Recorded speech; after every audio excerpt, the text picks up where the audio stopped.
ये है कहानी सागर मंच और इस मंच से आप सुनते हैं प्रेमचंद की लिखी हुई कहानियां। इस श्रृंखला में आज जो कहानी मैं आपको सुनाने जा रही हूँ उस कहानी का नाम है नशा।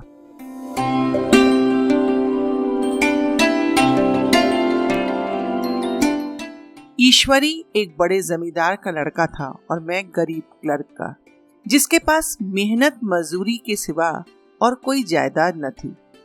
हम दोनों में परस्पर बहसें होती रहती थी। मैं जमींदारी की बुराई करता, उन्हें हिंसक पशु और खून चूसने वाली जोक, यहाँ तक कि वृक्षों की चोटी पर फूलने वाला बंजा कहता। वह जमींदारों का पक्ष लेता, पर स्वभावतः उसका पहलू कुछ कमजोर होता था, क्योंकि उसके पास जमींदारों के अनुकूल कोई दलील न थी। वह कहता, सभी मनुष्य बराबर नहीं होते, छोटे बड़े हमेशा होते रहेंगे। ये तो लचर दलील थी। किसी मनुष्य या नैतिक नियम से इस व्यवस्था का औचित्य सिद्ध करना कठिन था। मैं इस वाद विवाद की गर्मी में अक्सर तेज हो जाता था और लगने वाली बात कह जाता था, लेकिन ईश्वरी हार कर भी मुस्कुराता रहता था। मैंने उसे कभी गर्म होते नहीं देखा। शायद इसका कारण यह भी था कि वह अपने पक्ष की कमजोरी को समझता था। नौकरों से वह सीधे मुंह बात नहीं करता था। अमीरों में जो एक बेदर्दी और उदंडता होती है, इसमें उसे भी प्रचुर भाग मिला था। नौकर ने बिस्तर लगाने में जरा सी देर की, दूध जरूरत से ज्यादा गर्म या ठंडा हुआ, साइकिल अच्छी तरह से साफ नहीं हुई तो वह आपे से बाहर हो जाता। सुस्ती या बदतमीजी उसे जरा भी बर्दाश्त न थी, पर दोस्तों से और विशेष रूप से मुझसे उसका व्यवहार सौहार्द और नम्रता से भरा हुआ होता था। शायद उसकी जगह मैं होता तो मुझ में भी वही कठोरताएं पैदा हो जाती जो उसमें थी, क्योंकि मेरा लोक प्रेम सिद्धांतों पर नहीं, निजी दशाओं पर टिका हुआ था। लेकिन वह मेरी जगह होकर भी शायद अमीर ही रहता, क्योंकि वह प्रकृति से विलासी और ऐश्वर्य प्रिय था।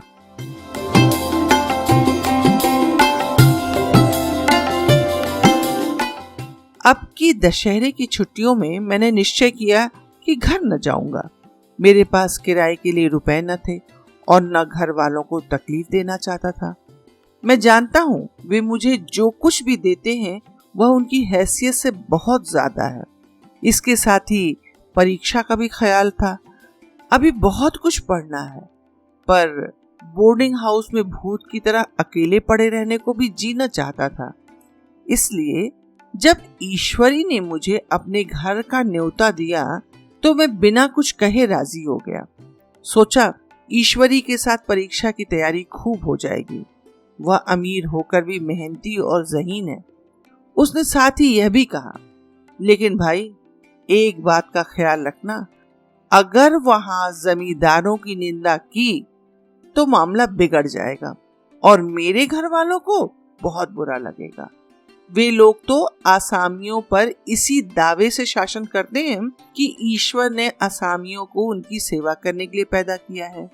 मैंने कहा, अच्छा, तो क्या तुम समझते हो कि मैं वहां जाकर कुछ और हो जाऊंगा? हाँ, मैं तो यही समझता हूँ। फिर तुम गलत समझते हो। ईश्वरी ने इसका कोई जवाब न दिया। कदाचित उसने इस मामले को मेरे विवेक पर छोड़ दिया और बहुत अच्छा किया। अगर वह अपनी बात पर अड़ता तो मैं भी जिद पकड़ लेता।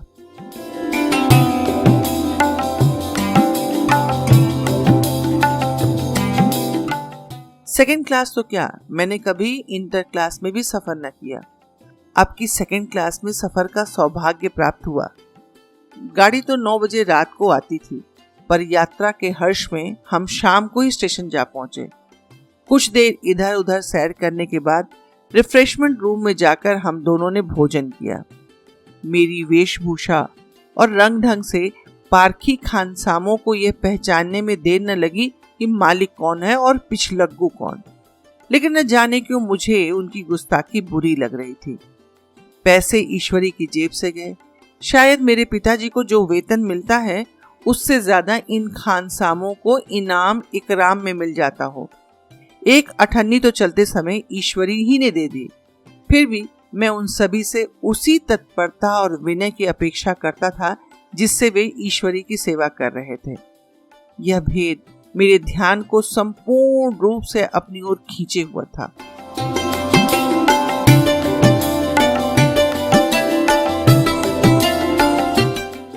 गाड़ी आई, हम दोनों सवार हुए। खानसामों ने ईश्वरी को सलाम किया, मेरी ओर देखा भी नहीं। ईश्वरी ने कहा, कितने तमीजदार हैं ये लोग, एक हमारे नौकर हैं कि कोई काम करने का ढंग ही नहीं। मैंने भी खट्टे मन से कहा, इसी तरह अगर तुम अपने नौकरों को भी 8 आने रोज इनाम में दिया करो तो शायद इनसे ज्यादा तमीजदार हो जाएं। तो क्या तुम समझते हो ये सब केवल इनाम के लालच में इतना अदब करते हैं? जी नहीं, कदाचित नहीं। तमीज और अदब तो इनके रक्त में मिल गया है।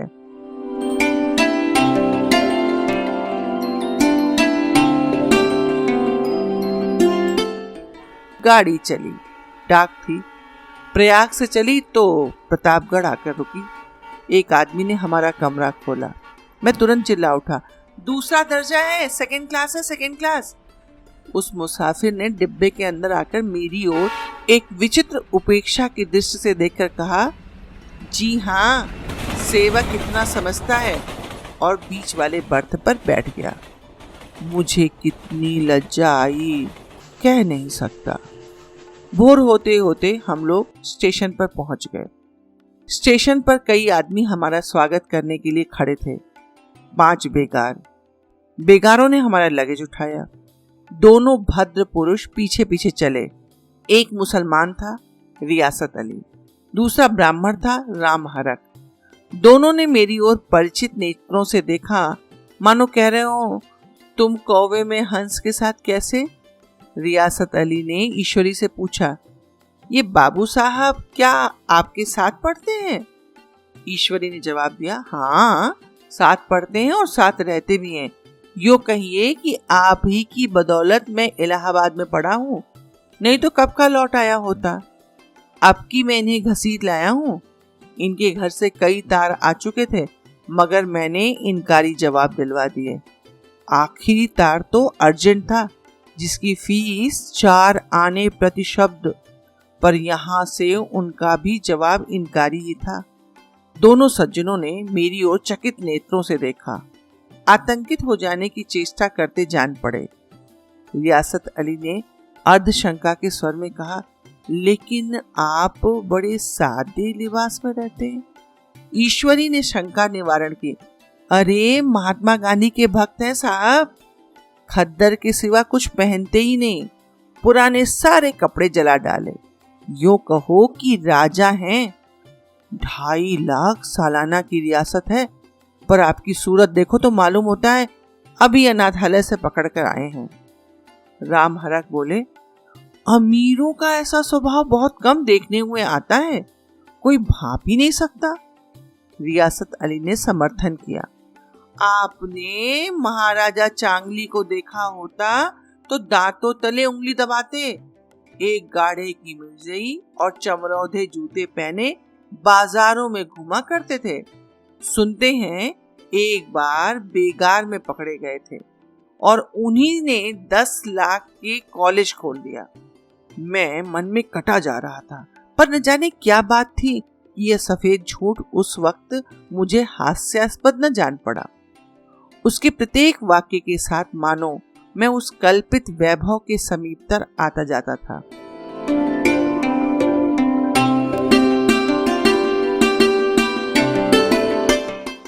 मैं शहसवार नहीं हूँ। हाँ, लड़कपन में कई बार लद्दू घोड़ों पर सवार हुआ हूँ। यहाँ देखा तो 2 कला रास घोड़े हमारे लिए तैयार खड़े थे। मेरी तो जान निकल गई। सवार तो हुआ, पर बोटियां कांप रही थी। मैंने चेहरे पर शिकन न पड़ने दिया। घोड़े को ईश्वरी के पीछे डाल दिया। खैरियत यह हुई कि ईश्वरी ने घोड़े को तेज न किया, वरना शायद मैं हाथ पांव तुड़वा कर लौटता। संभव है ईश्वरी ने समझ लिया कि यह कितने पानी में है।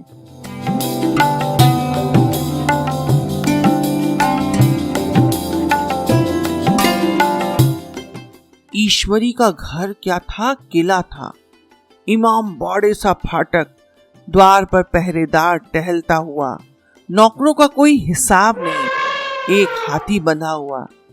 ईश्वरी ने अपने पिता, चाचा, ताऊ आदि सबसे मेरा परिचय कराया और उसी अतिशयोक्ति के साथ ऐसी हवा बांधी कि कुछ न पूछिए। नौकर चाकर ही नहीं, घर के लोग भी मेरा सम्मान करने लगे। कई महाशय तो मुझे हुजूर हुजूर कहने लगे। जब जरा एकांत हुआ तो मैंने ईश्वरी से कहा, तुम बड़े शैतान हो यार, मेरी मिट्टी क्यों पलीत कर रहे हो? ईश्वरी ने दृढ़ मुस्कान के साथ कहा, इन गंधों के सामने ना यही चाल जरूरी थी, वरना सीधे मुंह बात नहीं बोलते। जरा देर के बाद नाई हमारे पांव दबाने आया। कुंवर लोग स्टेशन से आए हैं, थक गए होंगे।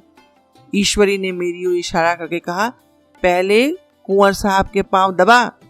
मैं चारपाई पे लेटा हुआ था। मेरे जीवन में ऐसा शायद ही कभी हुआ हो कि किसी ने मेरे पैर दबाए हों। मैं इसे अमीरों के चोचले, रईसों का गधापन और बड़े आदमियों की मुठमर्दी और न जाने क्या क्या कहकर ईश्वरी का परिहास किया करता था। और आज मैं पोतड़ों का रईस बनने का स्वांग भर रहा था।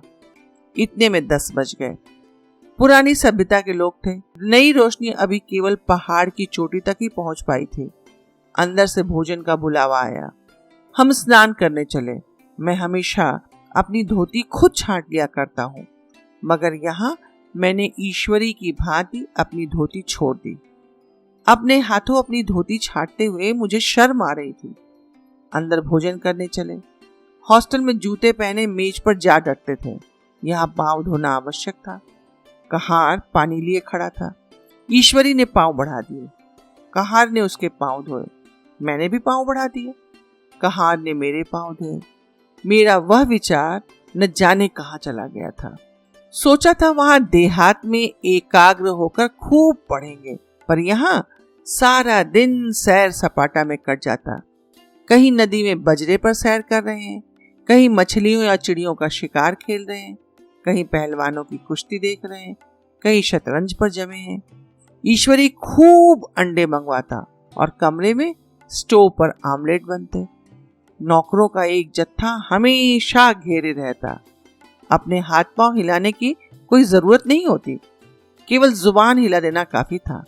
नहाने बैठो तो आदमी नहलाने को हाजिर, लेटो तो आदमी पंखा झलने को खड़े। महात्मा गांधी का कुंवर चेला मशहूर था।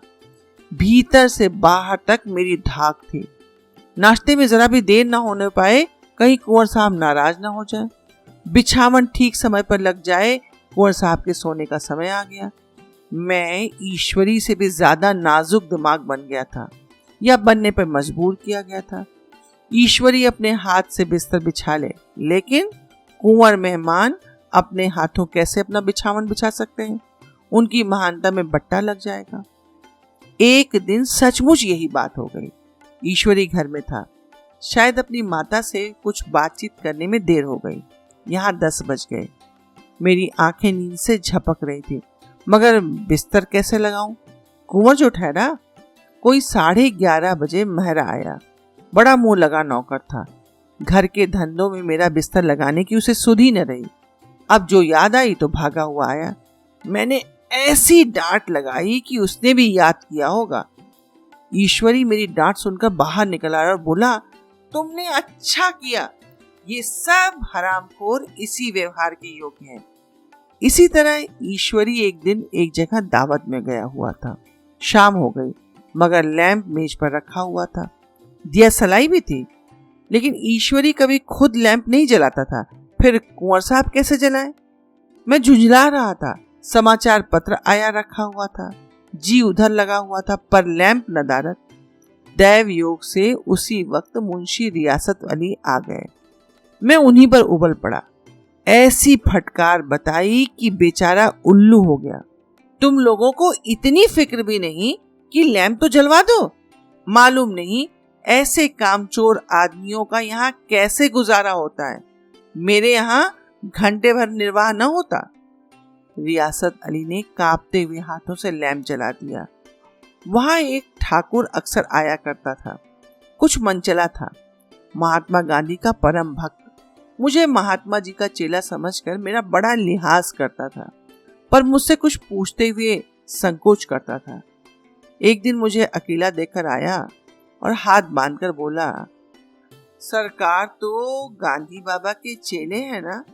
लोग कहते हैं ये सुराज हो जाएगा तो जमींदार न रहेंगे। मैंने शान जमाई, जमींदारों के रहने की जरूरत ही क्या है? ये लोग गरीबों का खून चूसने के सिवा करते क्या है? ठाकुर ने फिर पूछा, तो क्यों सरकार सब जमींदारों की जमीन छीन लेगी? मैंने कहा, बहुत से लोग तो खुशी खुशी ही दे देंगे, जो लोग खुशी से न देंगे उनकी जमीन छीननी ही पड़ेगी। हम लोग तो तैयार बैठे हुए हैं, ज्यों ही स्वराज हुआ अपने इलाके असामियों के नाम हिबा कर देंगे। मैं कुर्सी पर पांव लटकाए बैठा था। ठाकुर मेरे पांव दबाने लगा, फिर बोला, आजकल जमींदार लोग बड़ा जुल्म करते हैं सरकार, हमें भी हुजूर अपने इलाके में थोड़ी सी जमीन दे दें तो चलकर वहीं आपकी सेवा में रहें। मैंने कहा, अभी तो मेरा कोई अख्तियार नहीं भाई, लेकिन ज्यों ही अख्तियार मिला मैं सबसे पहले तुम्हें बुलाऊंगा, तुम्हें मोटर ड्राइवरी सिखाकर अपना ड्राइवर बना लूंगा। सुना उस दिन ठाकुर ने खूब भंग पी और अपनी स्त्री को खूब पीटा और गांव महाजन से लड़ने को तैयार भी हो गया।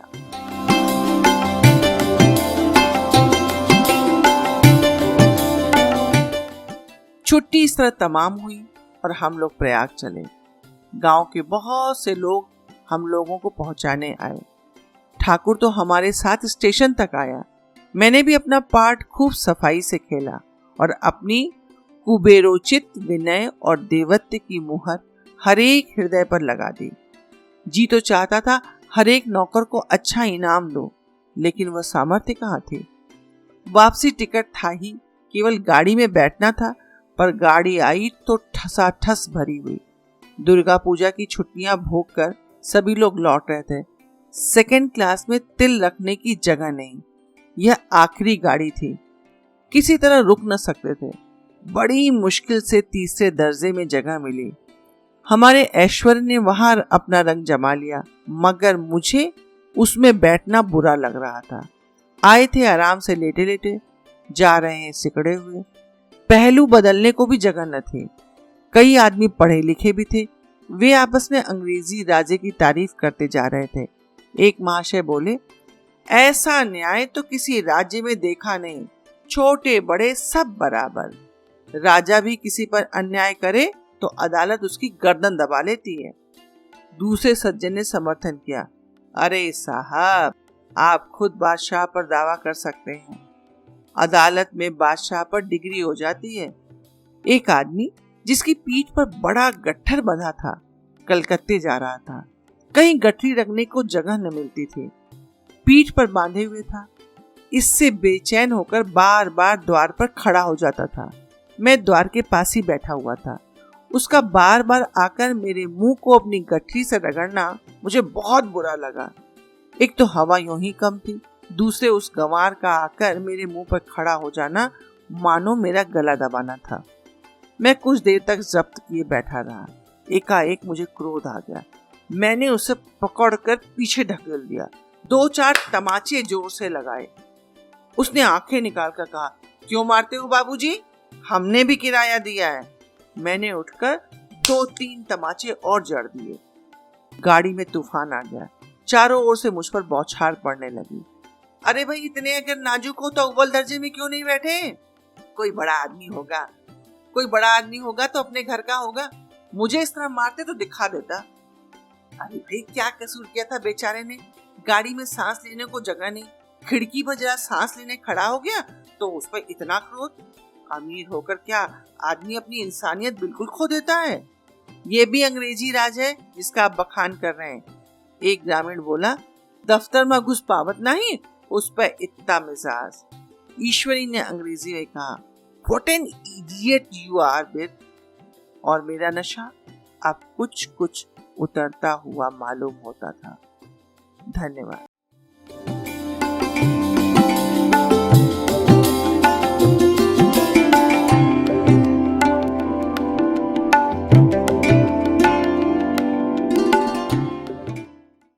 तो मित्रों, कैसी लगी आपको ये कहानी? तो मित्रों, कैसी लगी आपको मुंशी प्रेमचंद की ये कहानी मेरी जुबान? नशा एक ऐसी कहानी है जो मनुष्य की वास्तविकता दर्शाती है। दरअसल पैसा आते ही मनुष्य नशे में चूर हो जाता है और कई बार पैसे वाले का साथ पाकर भी नशे में चूर हो जाता है। और एक कहावत है ना, क्षुद्र नदी भर चली तराई। ठीक वही हाल यहाँ पर है। जैसे ही लेखक को ईश्वरी का साथ मिला, वह भी ईश्वरी के समान अपने आप को बड़ा समझने लगा और बड़प्पन का नशा उसके सिर पर चढ़कर बोलने लगा। मैं ये आशा करती हूँ कि आप लोगों को ये कहानी जरूर अच्छी लगी होगी। अगर अच्छी लगी हो तो आप लोग स्वयं भी सुनिए और अपने मित्रों के साथ साझा भी कीजिए। शीघ्र ही मिलेंगे एक नई कहानी के साथ। तब तक धन्यवाद।